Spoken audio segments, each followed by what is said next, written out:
tujaza bakabiwa neba conversation osobola omanya n'okuyiga ye intention ati wali talina recognition gataba vubuka bamukola tulina mission ati kati girabe nga platform egenda okuteeka artistic gwe ku form sibyakubuuza mbu. So we were talking about earlier, Tracy, about creative artists and how we define ourselves first, but also how society defines us.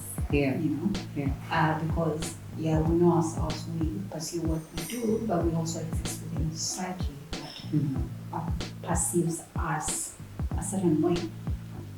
And I wanted you to let me know what you think about that. I think for an artist to be able to create really effectively, you have to define why you want to create, what you want to create, who you're creating for, and where you hope your art will take you.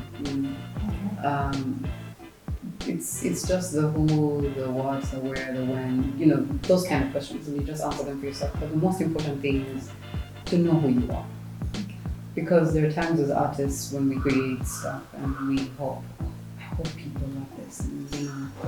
And then, okay, the reception isn't so good. So does that mean you're a terrible artist? No, it doesn't mean you're a terrible artist. It just means that what you created for you probably didn't resonate with the rest of society. But if your validation is coming from the rest of society, that's where the problem comes from. That's when artists burn out, and we're all prone to this, honestly. Every artist, I'm sure, out there are times when they felt, oh, I'm just terrible at what I do, you know, based off of how people have received what they do or what they've done. And if you don't find like your grounding, to find that place where you're just like, if they receive it well, that's good. If they don't receive it well, that's also okay, you know. Be okay with things not going according to plan, you know. Be okay with things not going the way that you want them to go, because I realize that there's so many artists who also have the perfectionist syndrome. But that's just me. How about you? You're an artist yourself, you know. When you create something, what are your expectations of what you create? So I've been a bit of everywhere, you know, and I think the older that I grow, the more that I do my art, is like the more then I get like more grounded in it. Yeah. Before, when I started my blog, for example, I didn't start my blog at all first. I started writing under someone's blog, under pseudonym, because I was so afraid for anybody to read what I've written. Yes. I used to write a lot. You know, school and everything, you can be editor-in-chief of a school magazine, but in the real world, I was so terrified. So I was kind of a test. Let's see what people say, and then let's see if I want to reveal myself. Yeah. And because the perfectionist streak, as you speak about, it's so ingrained in us.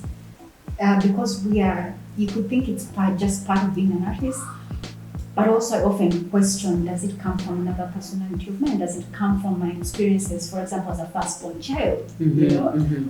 So it's a lot too. And then when that was received well, and then people were asking this person, who is this? I mean, I kept writing more of it, and then eventually I opened up to starting my own blog. But even then, the thing you say about how it is received, it takes a bit. It used to take me out. For example, and it could be anything. It could be you post, and today people are offline. Today, your readers, your subscribers don't have mobile data or whatever. But then you almost feel like, oh my God, I don't have tweets, or you know, people are not commenting on it, which is even more important. Or people are not. I've always appreciated people who might not retweet or share, but come to my chart, yes, and say, this is it, this is what I thought, I disagree with this, because then I feel like they're really engaging with art. And I always say to people, when you read and share, thank you for reading, because it's so important that for you. But I'm also like more comfortable now with, I don't worry so much about how many I've read. I just feel that if whatever number, 2 or 3 people read my work, and they don't have to like it, they don't have to agree, but if it makes them question certain things, if it makes them think, I've always wanted to provoke thought, then that's a thing for me. But then when I even started my blog, I used to say, writer in my own right. And someone asked me, what does that mean? What does that mean? Just that internal, the negative self-talk that, until society says you are a writer, then you're not. So writer in my own right, in my qualifying it, And I just learned later to just think, I'm a writer. I don't have to be a writer in your own right. You're right. Qualified. I don't have to be you don't have to get published by the biggest publisher in New York, because oftentimes that's another conversation that picked and chosen, and then that's if you're in the Hall of Fame, then that's it.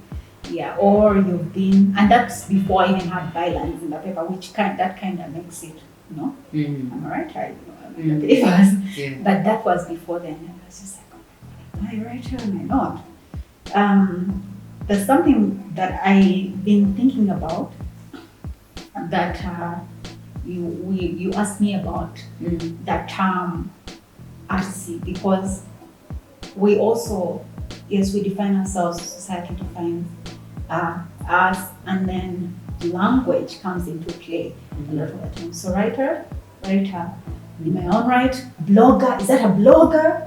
Or is it now it's even blogger these days means a whole different thing. Yes. Yeah. So I want us to talk about that. Artsy.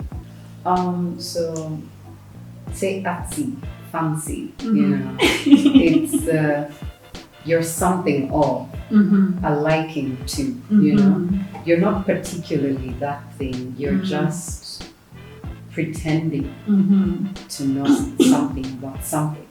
So the first time I encountered artsy for me very many years ago was used as a reference to somebody who pretended to know a lot about the arts. And it was a character in a film who knew nothing about the arts. And they would interact with other people. Those times where you try to sound like you know a lot about something, but you actually know nothing. That's how the person would sound every time you talk about art. So one time this character is talking to another person and they say, oh no, she's just artsy, She's just one of those ones. Artsy types. She's an artsy type. And then, so when you first told me about your show, even long before now, I was like, artsy, I don't want to be a part of anything called artsy. Let the record show that I've been watching that. I was like, I don't want to be a part of something called artsy. But it's Edna. Like, I kind of have like a relationship with her. I don't want to say no, and then give her this silly reason. So this time, I was like, you know what? If we're going to do this, it's best we get everything out of the way.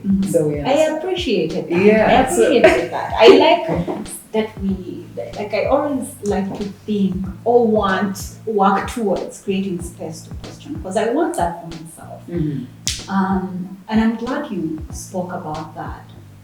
And yes, in fact, like all of these colloquialisms, all things that I used to describe people.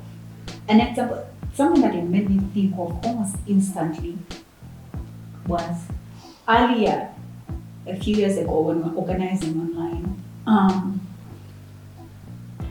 feminist organizing, we used to say, I particularly also used to say, you must read, you must read to argue. It's a thing for me to participate in critical thought, intellectual thought, arguments, debate, you must read because that's one of the ways you attain knowledge and then get to opine. But also when you opine, your opinion must be informed. And so it was a thing that I said almost every week on my Twitter. Please read a book. Pick up a book today. And our reading culture isn't great. It has been said several times nowadays. And along the way, other people used to say it as well. So it became, there's a section of Twitter that created a name for us and saying, that's read a book Twitter. And believe me or not, it was used in a way that was almost like a derogatory. Yes. Can you believe that? That's crazy. That's so like picking up a book. read a book Twitter. Like they're so we're tired of this read a book. Are you mocking me for reading?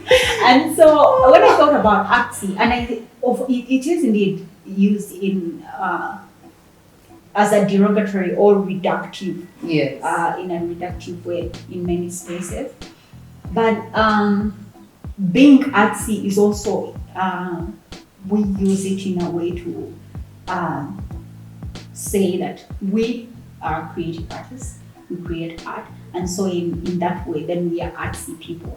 Does that mean then that we are pretending to be? No, it could also be in the sense that we are taking back the language. We are reclaiming it. So you want to use it against me, and now I've reclaimed it, and I'm using it for me, and now what are you going to do? You can't use it against me anymore because I'm taking it back and saying, yeah, these are very, very well, the receipts show that these are indeed creative artists who have done amazing things. You're one of them. We have had a lot of great people, and we're saying this is what being artsy really is, and not pretending to know about that. But I'm glad that this is a conversation that's important to ask ourselves, especially language. Always, as a writer, I'm very, very conscious of that. Even sometimes, yes, I've weaponized it intentionally. So I know that it can be used to add to, contribute, grow something. It could also be used to pull something down. Yeah.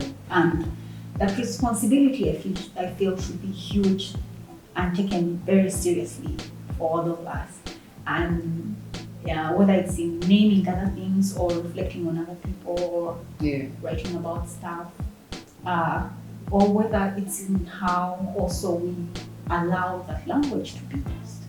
Yes. Interesting. And I was honestly satisfied with the answer that you gave me, and that's why we are here today.